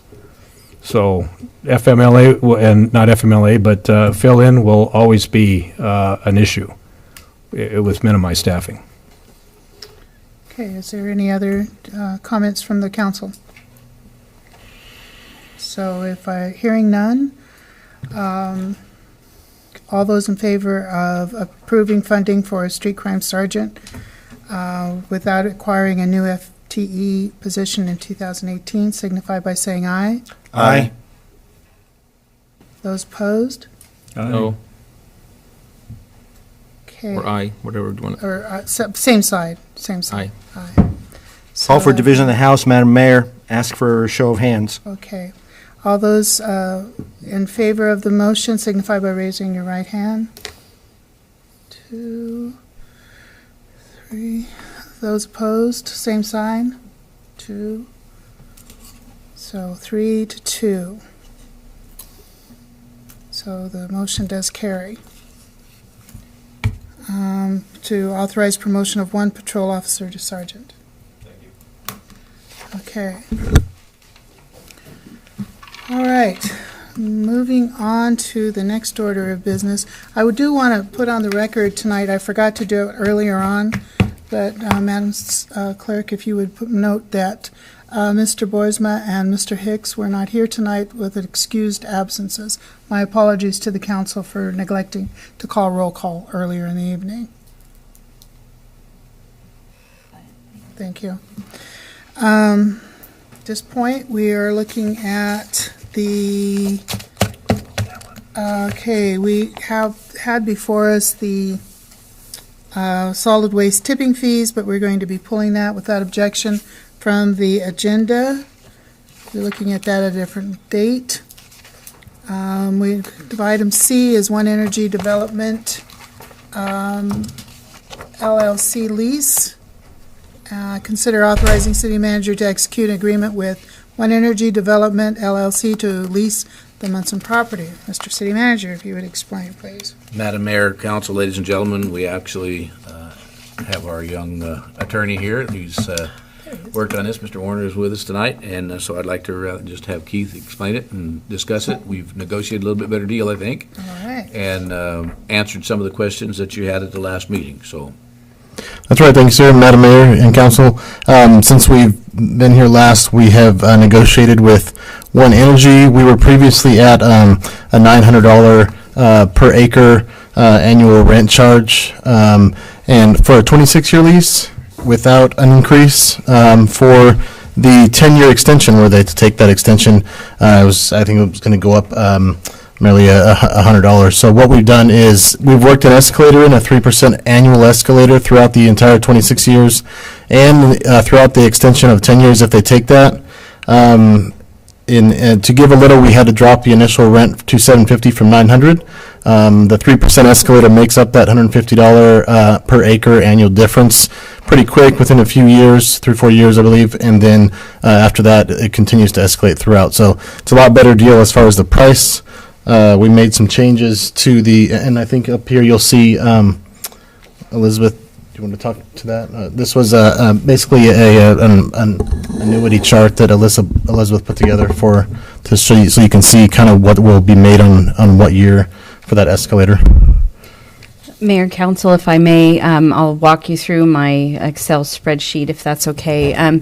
Basically, I wanted to have something all on one sheet. In finance, things like this fall through the cracks, so I wanted to make sure that everyone was aware of what we were looking to collect and when we should be collecting it. So the very top shows our option years, and this is just to keep that property in the option to lease. So we will be collecting those through year 5 unless they opt in earlier. So I wanted to if you pass this tonight, we'll put due dates right at the top and put them in there and just basically check them off every year by invoicing. The bottom part of this actually shows how much the base rent would be. So starting in year 1, it's $750, and then every year you add the 3% escalator. So you'll look at the end of the 26 years, the lease would be $1,570.33 per acre. And this worksheet actually works. Jackie, if you could put in, let's do conservative 25 acres in there. This will actually do the math, and we can see how much we would actually collect. And we could run it all the way down and look to see what we would actually have for the annual rent. We can also look to see if we're recouping enough of the costs associated with this. So this is very quick and easy for us to use. It's also, for council to see that that escalator does make a very huge difference in the long-term lease of this land. And the other item that we did include is that leasehold tax. That was the portion that was missing from the initial lease, and you can see that also increases as you go, and if we wouldn't have included that, it would have been a significant cost against this lease. Okay. Any questions? I have one under solar rights. I know I brought it up last time about including concentrating solar photovoltaic equipment. And I know they said they probably were not planning on doing that. And did they keep that in because they might do that in the future within the next 20-some years? Is that what the reason why it's still in here? Yeah, from the conversations that I had with them, that's not in their plan to do that. We didn't address it further than that, only because we didn't see it as being an issue. They don't have any plans to do that from what we've talked about, and from what I talked about with Eric and back at the firm, we didn't see that as being included as being an issue. So it's still in here. We focused primarily on negotiating the price. We also focused on the leasehold tax. We focused on the removal of the footings and the facilities once they move out. And we also focused on what the solar rights are intended to be, so that to make sure that once they do, the lease is terminated, they leave the land and the land remains with the city, all rights unencumbered, so that they don't maintain anything. So we changed some language there, but like I said, the majority of it was a price negotiation. Yeah. So, any other questions, or what is the decision of the council? I'll make a motion to approve. I second. Okay, motion by Mr. Guerrero to authorize the city manager to execute an agreement with One Energy Development to lease the Munson property, seconded by Mr. Stremler. Is that correct? Yep. Okay, any further debate? No debate, Madam Mayor, but I do want to commend the city manager's office and staff for working on this. As the only sitting member of council who purchased the property, I'm really happy to see it's starting to bring some money back to the city, or it will be. And I think we're all in full agreement with that, Mr. Ristucci. There's no further debate. All those in favor signify by saying aye. Aye. Those opposed, same sign. I too vote aye. Motion carries. Okay, we have now before us Yakima Humane Society Animal Control Agreement. Mr. Day, what can you tell us about that? Madam Mayor, Council, ladies and gentlemen, at the retreat, we discussed what we want to do with the Humane Society and whether we want to retain 20 hours per month, or per week, increase it to 30 or 40. Last year, during our budget process, they presented some numbers. Since we had this discussion, as I brought out last week, Vaughn Murray, the executive director, is no longer with the organization. They have just hired a new executive director that started, I believe, last Monday or Tuesday. It was right after we had our retreat, so it was a week ago. I spoke to the interim director, and they are very interested in maintaining our relationship. They certainly want to do this for us, and they have now hired a replacement for Stephanie. Excuse me, I also notified you that Stephanie, the animal control officer, had left the organization as well, and they were short-staffed, and so now they are fully staffed again, so they have somebody who will be working the Sunnyside area. He is from this area, so it shouldn't be too much of a task for them. One question that was brought up after our meeting was Mr. Strimler was concerned about a report in the news that the Yakima Humane Society advised the city of Yakima that they would be terminating their contract to provide services if the city of Yakima didn't change their pit bull ordinance. And I believe Mr. Strimler had some issues with that. We didn't get into a lot of detail because it's not it's the interim director that I was speaking to, but she assured me that the Humane Society plans to be here, and what they want to do is look at this, do it for a year, and then give them a report card and see how they're doing before we make any final decisions. So again, they're wanting to stay with us, and they're wanting to, us to work with them, I guess. So, in a nutshell, and give them another chance, I guess. Just Mr. Restucci, we don't have a ban on pit bulls, No, we do not. No, we do not. so that wouldn't be an issue for our council at all. And we don't have any breed legislation that I know of. Right, now, that's specific what breed that's what I understood. That's correct. Okay, so then is it the council's desire to do the proposed 30 hours per week, or continue with the 20 hours, or would you want to have the 40?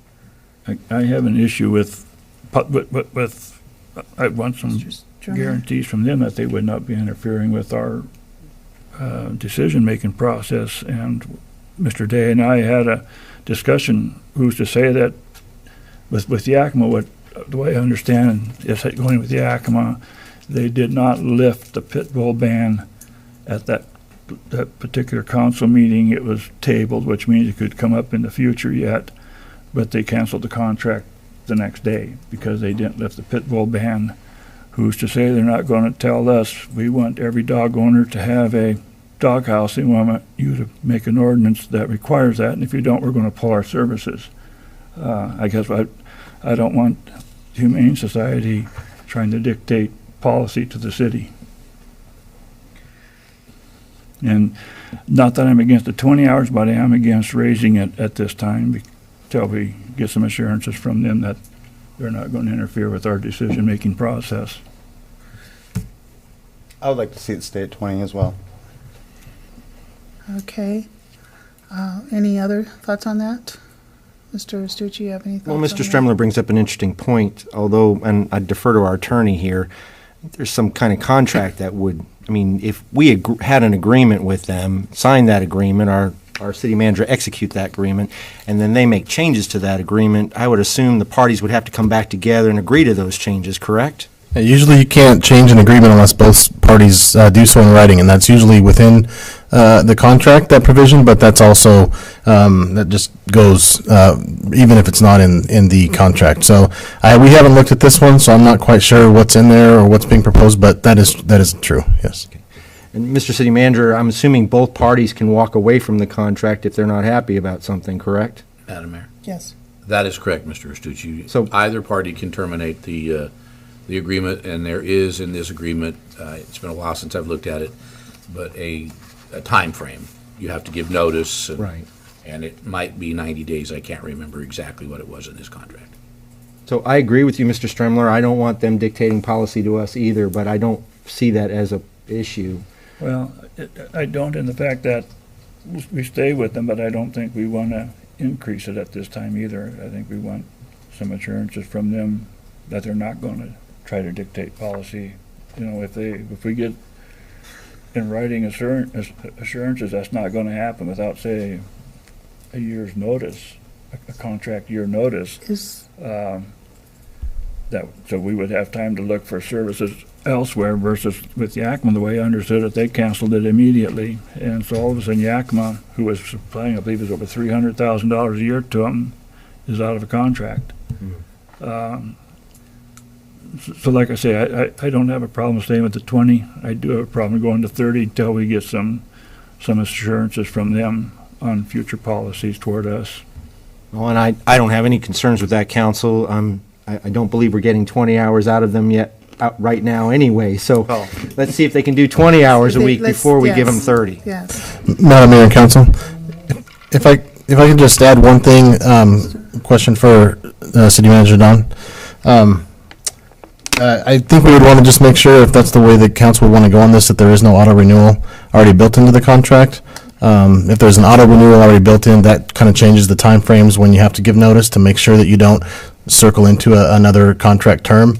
So I just want to make the council and city manager aware, if that exists, that'd be something that would change whether or not we can continue the contract or get out of it or not. So that would make good sense to me, to make sure we had that kind of wording to protect ourselves, if nothing else.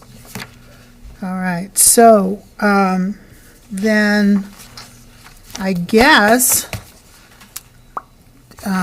so is it the council's feeling that they want to continue with 20 hours a week, or however much that is? So that's my Okay, feeling. is there a motion? Madam Mayor. Is there a motion to I'd that second effect? that. So we're going to authorize just so we know what the motion is here, to consider authorizing the city manager to execute the agreement renewal with the Humane Society for Animal Control Services, limited to 20 hours a week. Is that the motion? That is the motion, Madam Mayor. I will Okay. second that motion. So the motion by Restucci, I hope you got that, and seconded by Mr. Henry. All those, is there any other debate? Hearing none, all those in favor signify by saying aye. Aye. Those opposed, same sign. I too vote aye. Motion carries. Mr. City Manager. So you all can explain it to Mr. Dean Boersma why we stuck with 20. Yep. Okay. Because I know that he was interested in having it expanded some, but under the Shut down. circumstances, I'm sure he'll He was, but we had a understand. conversation about that, Madam Mayor, and he agreed that if we're not getting 20 hours yet right now, we might as well wait and see what 20 hours looks like. Exactly right. Okay, good enough. This is an exciting one here, the Mid-Valley Road Restoration Project. Consider approval of a resolution authorizing city manager to submit an application to secure grant funding through the Washington State Transportation Improvement Board, TIB, to resurface Mid-Valley Road. Mr. City Manager, this is very exciting. Madam Mayor, Council, ladies and gentlemen, as you are aware, Mr. Fisher has notified you in the past, Midvale Road is failing, and in your packet, there's a couple of small photographs, and they're not real easy to see, but it shows you some of the wear that's happening down there. We were approached by TIB, and they felt that this is a very good project.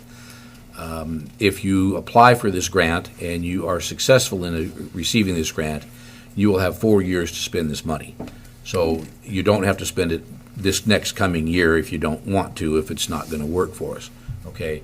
It reserves that money, gives it to you, allows you 4 years to get this work done. And this is work that is critical, especially with Ostrom's coming in. Exactly. So we're asking for permission to file the application. Okay. City Council, is there, Councilman? Our matching portion, where would we be looking at that for? I mean, where would that be coming from? That will be coming from our historical revenues, the general fund or the general fund. Two choices, nice. It's always nice to have choices. Yeah. Thank you. Okay. And I believe that is a 10% match on this. And I believe the estimate was 1.6 million. I believe he shaved that down a little bit. I think that's right. Because they had some work in there that we don't feel is appropriate or necessary. Seems like that number sounds correct.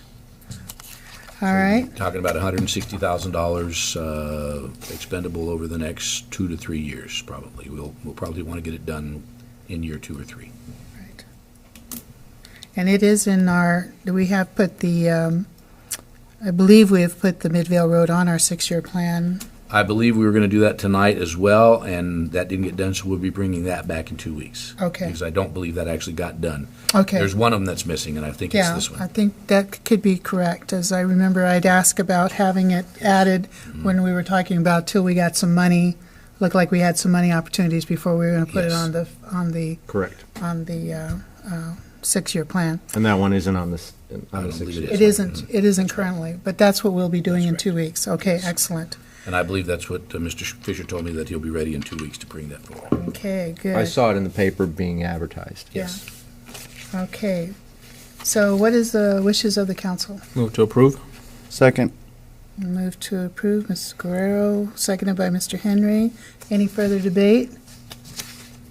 As we know that the Midvale Road has not had much in the way of improvements and or upkeep for a number of years, so it's time, especially with the increased traffic out there. So, does anyone, if there's no further debate and or comments, those in favor signify by saying aye. Aye. Those opposed, same sign. I too vote aye. Motion carries. Submit the grant, sir. All right. All right. And we have here also a Munson property renewal, listing renewal option, considering authorizing the city manager to execute an agreement renewal of the Munson property listing Alman Commercial Real Estate. Mr. City Manager. Madam Mayor, Council, ladies and gentlemen, we currently have the old Monson property listed for sale with Alman Realtor, Commercial Realtor. It has been going on now for over 2 years. And we had a discussion on this the last time that we renewed it, and just bringing it back forward to see if you want to continue the relationship. There has been a number of bites on the property, but no sales, okay, obviously. And so with the lease that you approved this evening, you'll still have approximately 74, 75 acres on the west side to deal with. So the question is, do you want to renew this and keep Alman working on this? Do you want to pull it? Do you want to try somebody new? Keep going. So that's the question. Okay. Well, Madam Mayor, Yes. I Mr. support the Stucci. current program right now, including the contract that we have with John Hodgkinson and Alman Realty. Council, if you're not aware, John is a city council member in Union Gap and vice chair of the Yakima Valley Conference of Governments. I've worked with him for 10 years. He will sell the property. He knows how important it is for us to sell that property. And if I understand correctly, he gets paid if he sells it? Or do we owe him money up front? You're going to owe him money up front. If I don't believe we owe him money for a option. We actually talked about this, Mr. Warner and I, and Eric. I don't believe we owe them money on an option. What we do owe them money on a lease. So, and it'll be the same percentage. We will have to write them a check each month for the lease payment for, I believe, 10 years. if I'm not mistaken. I think that was correct. Yeah, if I remember correctly, that's right. But once they exercise the option. Correct. So they have exercise the option before we owe them any money. That's right. Well, just sell it outright. It's not, yeah. Any other thoughts on it? So hearing, what is the council's decision? Madam Mayor, I move to authorize city manager to execute the renewal of an agreement of the Munson property listing with Almond Commercial Real Estate. Is there a second? I second. Mr. Strumler? Okay. Any further debate? Hearing none. All those in favor signify by saying aye. Aye. Those opposed, same sign. I too vote aye. Motion carries. Madam Mayor, can we have a 5-minute recess? 5-minute recess. Yes. For just a 5-minute recess? Correct, yes, ma'am. Sure. And we'll come back at 8:10.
So this time, items from council members, appointments for boards and stuff. I've received a application for Parks and Rec. And actually, I have 2 available for Parks and Rec right now, and I'm still drumming up some support for the Arts and Commission. So we're still working on that. And I don't have anything else on appointments at this time. Other reports or announcements or questions by council? I had something. One of the citizens today actually asked about the NJ standards, and since the Planning Commission did have time to review and make recommendations to the council, I'd like to bring that to the 27th next council. We can have a discussion or vote on that. So I'd like to just see that on the agenda. Okay, can we? What standards? The marijuana standards, MJ. Okay, anything else from any other council members? No? Mr. Stremler, anything from you? Waiting to hear. From reports, announcements, or council, questions by Okay. council? No. I think you had one earlier just a minute ago about the Well, that would be on the community- that would be on the status report. Because that's on the status Okay, report. certainly. I guess All maybe right. just one question. I noticed that they did the striping on in front of the post office. Are they done completely already there, or are they almost final stages? Madam Mayor, Yes. they're doing, Deputy Mayor, they are doing just some cleanup now, and we're going to actually go in and have to do some painting of some parking areas and stuff like that when they're moved out completely, so.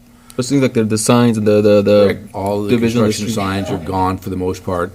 There was one part right there at 7th and Edison on the west side of the street, I think, that they were still waiting for some cement to cure. There were still some cones up, and other than that, they're all done. And they were there today doing some cleanup, hosing and washing down and doing some last-minute cleanup, so. It's looking good out there. It's- So It's pretty much done. yes.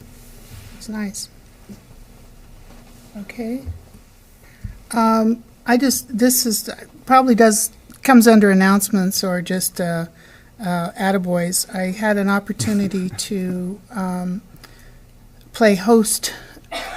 Well, actually, I was the designated driver for about 17 Lions Pupas, basically district governors, past district governors who came to Sunnyside, spent the weekend here, and visited Snipes Brewery on Friday night, and had been touring around the community and looking around. Had an opportunity to also chew the fat with a fellow mayor down along the from Klamath. Klamath. Yes. And so it was a very nice visit. They were very complimentary of our community, and thought it was really, really nicely done. They were really, really impressed with their meal that they had also, and at Snipes, and so they were really, really had a pleasant time while they were in the valley. So I just thought that was something I would like to share, and I got everybody home safely, so that was good. Just need a drive. So any other questions or reports or announcements? Yes, Mr. Strimler. I didn't get to go to National Night Out, but I want to thank the police department. They did an excellent job from what I heard. I received a lot of compliments on National Night Out. Yeah, our guys did a wonderful job. Erica and company, right? That's what we call that. Erica Rollinger and company. Yeah. So thank you. Yeah, I saw many photographs on Facebook, and it looked like it was a really, really good turnout, and everybody, yeah. So that, well done to your staff. Absolutely. Okay. So now I guess we'll move on to the, without further objection, to do the council request status report. I think maybe one of the things that we were talking about at our retreat a week or so ago was on the LTAC funding policy, if you recall. And I know that it's on the already on the status report. Did anyone besides me have an opportunity to kind of look at that funding policy that we received? It was a draft that the city manager supplied to us about talking about the different goals. One of the things we were talking about was putting a flat 25%, $25,000 or 25%, whichever is greater, as part of the policy as we go forth into the LTAC, going forth using the LTAC money that goes into a reserve for city projects. I think we could, we were also talked about having, designating as set designated signature events. Correct. With a percentage. I don't think we placed an actual percentage on that, but that's probably something that we'll want to talk about. And perhaps can we have, I know that it's, where's that piece of paper I had here? It's on the active agenda for August the 27th. But if you folks could get any of your recommendations and or thoughts on that to me or Mr. Day, so that we can include that in that policy. Does that sound fair? Right? No problem. Madam Chair, Yes. Mayor. Yes. Just for clarification, on August 27th, you will be receiving some recommendations. Oh, right. Okay. Thank you. So that's completely different than setting the policy. Right, Just wanted okay. to clarify that. Thank you. Yes, recommendations. If I could read without my glasses, that would have been a no-brainer. But thank you. Okay. Are there anything else on the request status report that we want to add I'd like to- or remove? I have something on LTAC reminded me of this. When the people were here from A&A Entertainment and gave a presentation after Cinco de Mayo, Councilman Bursma asked for financials, and they said it was at their account, and he asked if they would come back with it later. I don't believe that has happened. So you're asking for a report of Well, financials? they said they were going to come back with the financials, because Mr. Bursma wanted that. Okay. Is that something? Madam that Mayor, we- we'll reach out to them tomorrow Okay. or Wednesday and see if we can get a hold of them and see if they've got that for us. All right, thank you. And I think I still see under that, I have an item under animal control, and I think that one's done if you want to remove that one. Okay, animal control, right. So that one we can remove? Yes, I'm satisfied with the outcome. Okay, with how that's going along, all right. And Mr. Stremler, the community development resolution, you had a question? Yeah, when is that going to be ready for us to look at? If it's originally... Madam Mayor, with your permission. Yes. Councilor Stremler, I just spoke to our attorney, and they believe they can be they were going to plan to do that on the workshop this last month that was canceled. So they advised that they can come at the next workshop in September, or they can bring it up to the next meeting. So we can have that forwarded. I don't think it's something we need to discuss at a workshop, quite frankly. I think it's ready. We can put it on an active agenda, and you can take a look at it and see if that's something you want to do. I think next meeting then. So you'd like to have that on our agenda for the 27th? Yeah. Correct? Yes. It's my understanding, ma'am, that he's ready to go, so it shouldn't be a Okay. problem. He might have some questions similar to what we did with the sign ordinance. He might have some more questions for you at this next meeting to make sure that he's got the verbiage right and doing what you want him to do with it. Now, we're So, moving this from a resolution to an ordinance. Correct. Now, are we going to have an email on it ahead of time so we can review it before the meeting? It'll, Yes, sir, it'll come out like I'll try to get it to you earlier even than that. Appreciate it, yeah. so we have it in our packet of Yeah. information. I'll try to get it from him tomorrow and get it to you so you're front loaded on it. Okay. Okay, excellent. Any other items on the, I think we're, as far as, I'm just kind of going down here, most of these things are just kind of taking some time. The retail standards, sir, as far as the direct staff defining our consultant, we're good to go on that? Well, Madam Mayor, with all due respect, my apologies. I reached out once and got busy and forgot to reach out again, so I need to get a hold of Mr. Roger Brooks Institute. Okay, And that is entirely on me, I just forgot. okay, well, glad it was written down so I could remember. Okay, so we're taking that off, code What? enforcement, yes. Mr. sir. Day, the last meeting we had two meetings ago, we talked about the truck sign that's down right there at the end of 4th by the water department. All right. Do we have like an ETA when they're gonna put that back up? I I know. thought they had done No, it. They I just moved drove it. by this morning, it's still in the same spot. Okay. It's I laying on missed the it. rocks right in the chiropractors next to the railroad Next to the tracks. fence by I the was looking Catholic in the wrong Church. direction, I'll bet. Okay. I There's a missed it. couple in I thought it there. was taken care of. My Not yet, apologies. yeah. If you could look into it, I went please. back the next day and thought it had been taken care of. My apologies. I'll go back tomorrow. Okay, okay. And we're continuing to get the police overtime reports emailed to us. We haven't seen July yet, but that's probably in the works Which one is that? for July. June either. Oh, we haven't seen June? Haven't seen June either yet. The department report, June or We July. sent June. Pardon? You haven't received the report, not, you have received the overtime report. The monthly report. The monthly We report, have correct. not- I just have want to not make sure I was received understanding you June's correctly. or July's. Okay, yes, we'll get those. All right. And then also for the code enforcement report? Okay. I'd like to continue to kind of keep an eye on that as we go through that, seeing how that's working. All right, First Street, okay, there, we're going to have the First Street and Midvale at our, we'll have that at our August 27th meeting, kind of doing the agenda planning schedule here at the same time, sorry about that. And there's nothing new on that. And the tree replacement plan, we talked about, and we are, Mr. Fisher is finalizing a plan to get some trees planted along the walking path. We're also going to be putting some farm implements along the walking path to start the museum up and going. As you're aware, you took possession of the property next door to the museum to do an outdoor display of agricultural, antique agricultural implements.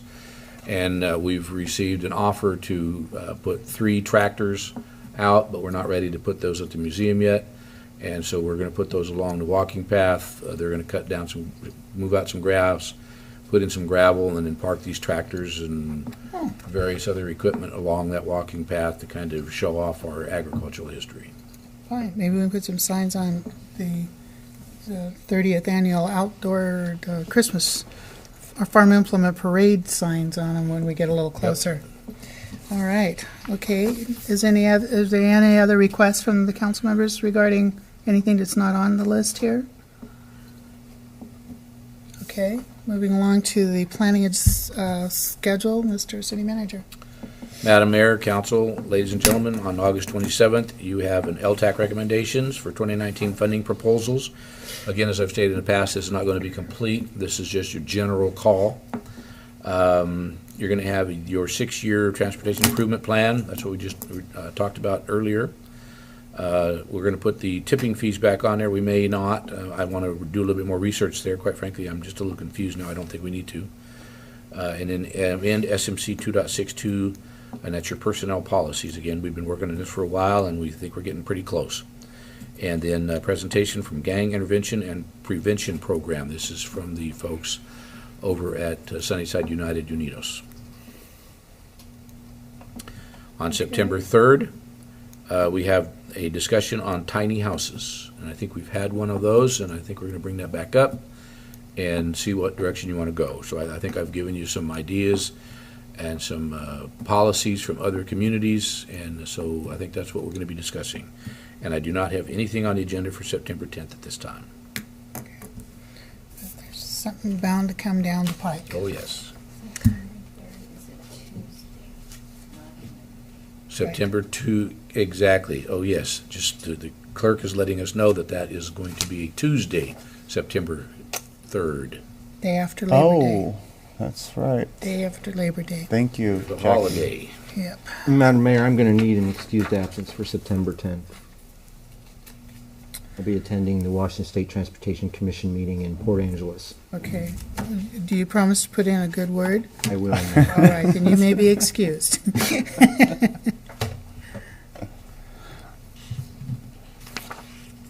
Okay.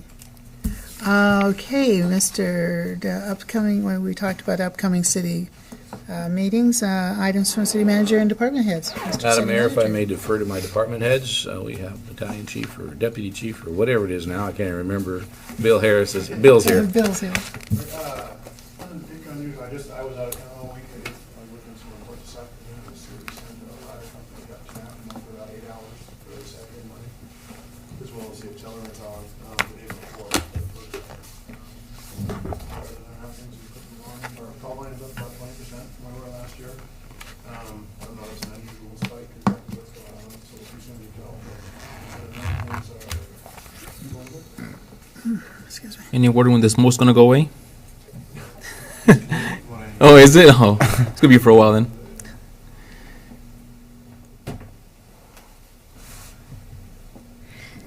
Mayor and Council, I would like to approach and give you a memorandum. I will read most of it, but I want you to be able to see numbers as I go through.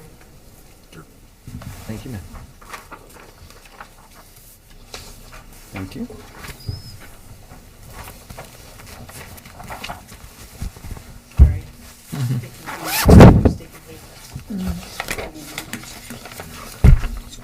You gotta give it away.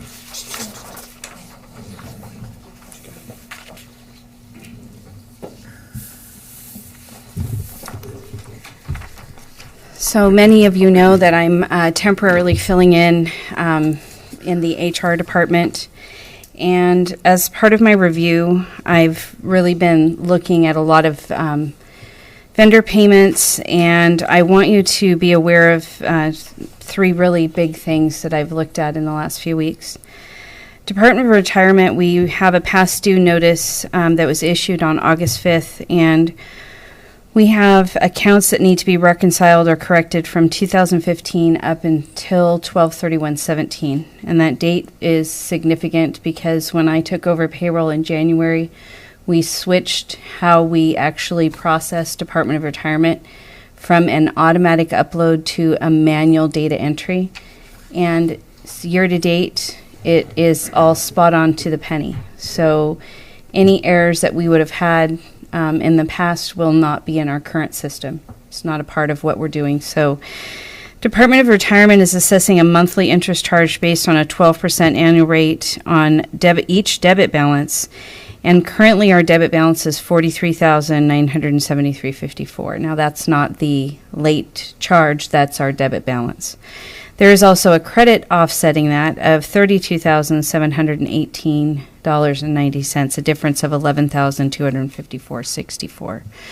What it looks to me, just on a preliminary review, it looks like there were changes made in Eden that weren't carried through to the Department of Retirement, improper reporting, some things put in the wrong period. Some of the credits look like they match up to the debits, they're just in the wrong month. So I contacted Department of Retirement, and they were actually more than willing to dedicate some resources to helping us get this straightened out. We have a dedicated employee that I will be working with for however long it takes to get it fixed. When everything is resolved, I am going to ask for a waiver of any late fees, no guarantees, but Department of Retirement that I spoke with, the specialist, was extremely ecstatic that there is someone that wants to take this on. This has been an ongoing issue for us and something that they're willing to work with us on and just really need someone to dedicate some time to it. Internal Revenue Service, we have 5 years of unresolved issues related to payroll and accounts payable. Right now, penalties, this is penalties of $46,740.48 have been assessed. So I'm currently trying to take a big picture at what is going on exactly. I have had some help in this to determine what needs to be done, request waivers of fees. The biggest issue is the process to contact the IRS takes hours of work by phone. If anyone has ever had to call them, you find out that you're not speaking to the right person. They transfer you. They give you a new number to call. I made one phone call, was on the phone for over an hour. And it says 1 year, but it was really actually one tax period, so 1 quarter. Part of my issue is I also do not have reports for what was submitted, so I'm having to recreate in the old system what was submitted. So I don't have any original reports to work off of.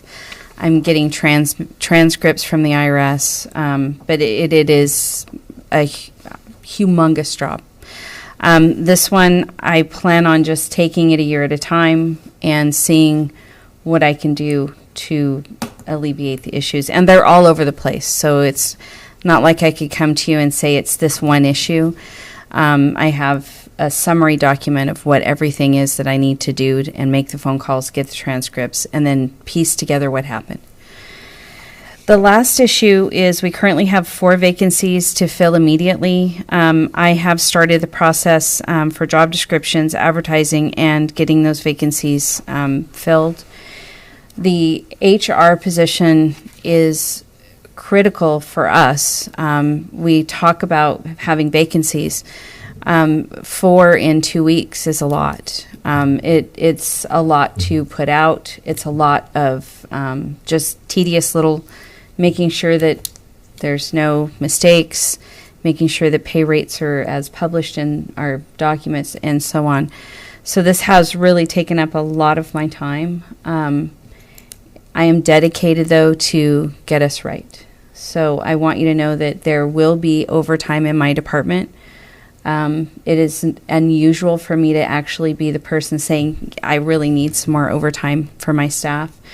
But these are issues that really need to be addressed, things that need to be taken on and corrected, if not just for the benefit to our employees. So I wanted to give you this update and do it in writing so you could see where I'm at and where I've been with HR. And otherwise, I have auditors scheduled to come in on Thursday, and I might call and beg them if they could give me until Monday.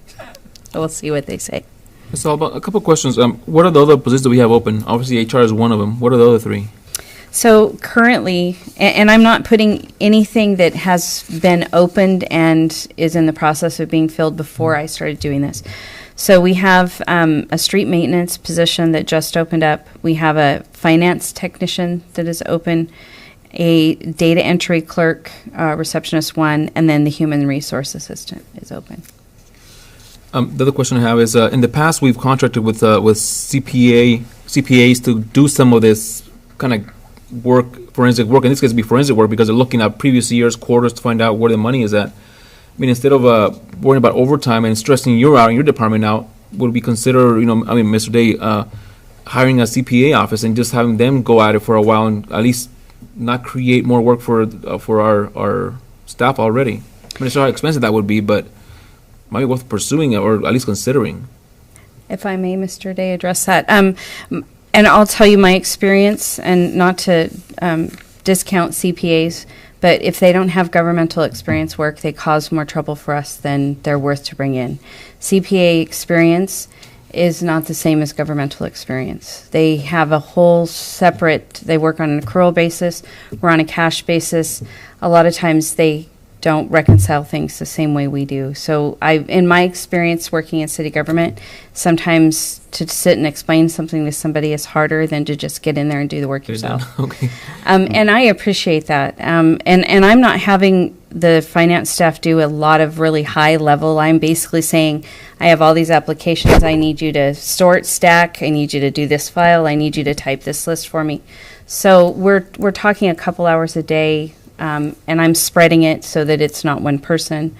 And we're managing. And obviously, if we could get the positions filled of human resource assistant and finance technician, those are directly under my department.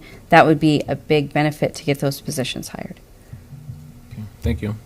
Mr. City Manager, I have one quick question, and it's regards to the HR coordinator who also serves as the chief examiner for the Civil Service Commission.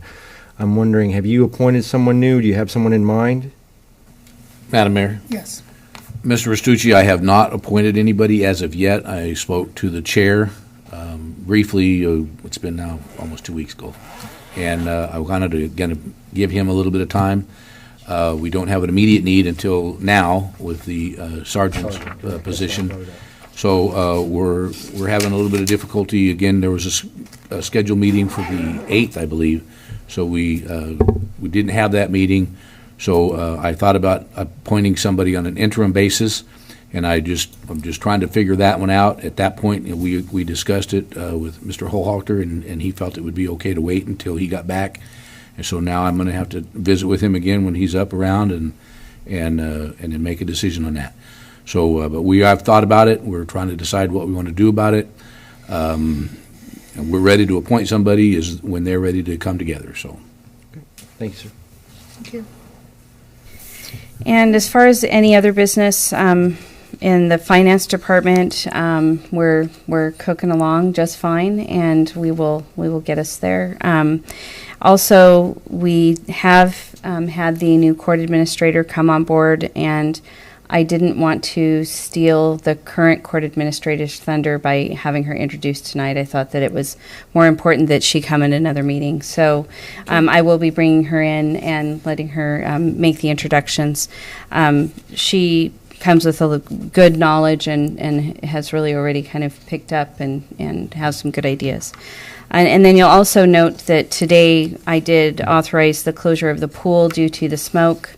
It is something that we are going to be monitoring and make sure that the health and welfare of our children and also our lifeguards is important. So you may see those notices come through. Okay. And that is all I have. Thank you.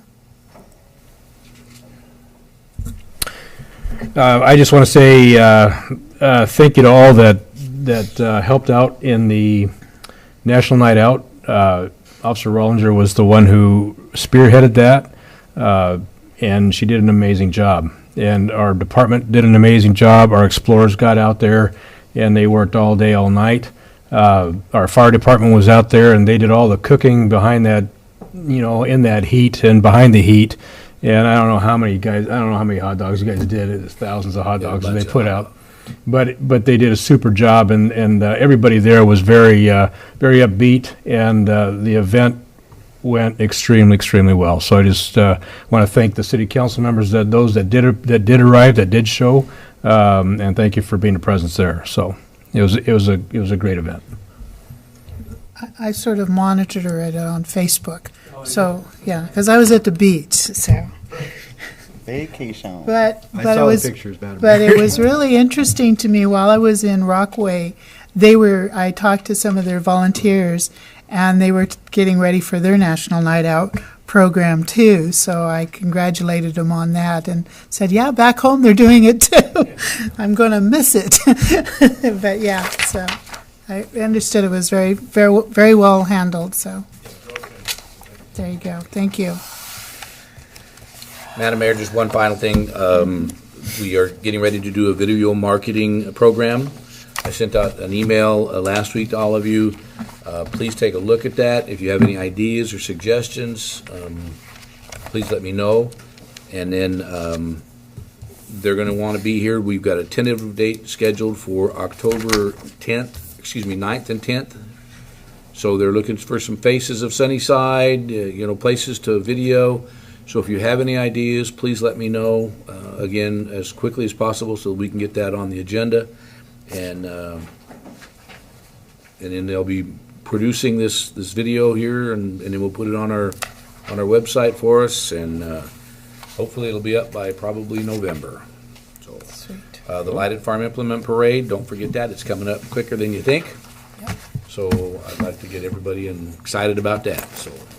What about our trunk or treat? Is that still kind of in the plans, or do we know? Trunk or treat is still going on, I believe. I don't know that we've changed anything. We're going to do it downtown again. Yeah, I believe so. Everything's still, we talked about trunk or treat here about 2 weeks ago or so, and we just wanted to get National Night Out behind us before we started on that. So that's next. Is that going to be on Halloween or the day before or a couple of days before Halloween? I don't know. Usually it's going to be prior to Halloween. It's that way the families have time to take their kids where they want to take them after the fact. Okay. Yeah, some kids that were excited about it. They were asking if city's doing it again. Like, I think so. I'll let you know as soon as I find out. So I wanted to ask. Oh yeah, kids love it in there. Yeah. Very creative, and I can't remember the amount of cans. It's just We had a lot last year. Yeah, that's a true story. That's all I have. Okay, is there anything further to come before the council? If not, without objection, I move the meeting be adjourned.